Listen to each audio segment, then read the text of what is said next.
আমাৰ সংখ্যালঘু অঞ্চলসমূহত সন্ত্ৰাসৰ সৃষ্টি কৰা চোৰ ডকাইত গৰু চোৰ কেইটামান আটক কৰিছে। কলিয়াবৰ SDB মহোদয়ক মই ধন্যবাদ জনাইছোঁ।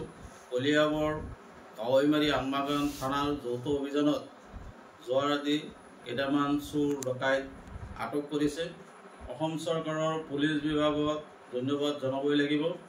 আমাৰ ৰূপৈহাটৰ অঞ্চলসমূহত সংখ্যালঘু অঞ্চলসমূহত বিশেষকৈ এই চোৰ ডকাইতকেইটাই আপোনাৰ সন্ত্ৰাসৰ সৃষ্টি কৰিছে।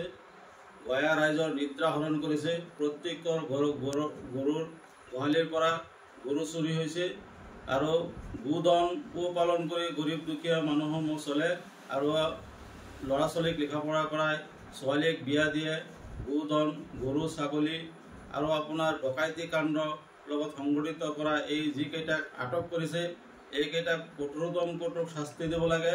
ৰাইজৰ অভিযোগ এইকেইটাক এনকাউণ্টাৰ কৰি দিব লাগে যাতে আৰু জীৱনতে এনেকুৱা কাৰ্য কৰিব নাপায়। আমি অসম চৰকাৰৰ পুলিচ বিভাগক ধন্যবাদ জনাইছোঁ। বিশেষকৈ কলিয়াবৰ যিজন পুলিচ মহকুমাপতি পুলিচ আপোনাৰ SDB ছাৰ আছে, SDB মহোদয়ৰ নেতৃত্বত যি যৌথ অভিযান চলিছিল, এই যৌথ অভিযান এটা সফল অভিযান।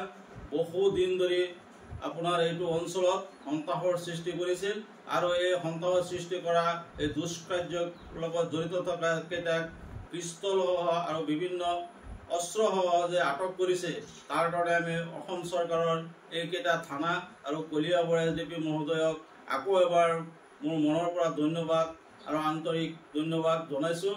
এনেকুৱা কাৰ্য এতিয়া বন্ধ হ'ব আৰু এইকেইটাক কঠোৰতম কঠোৰ শাস্তি বিহাৰ ব্যৱস্থা ল'ব লাগে।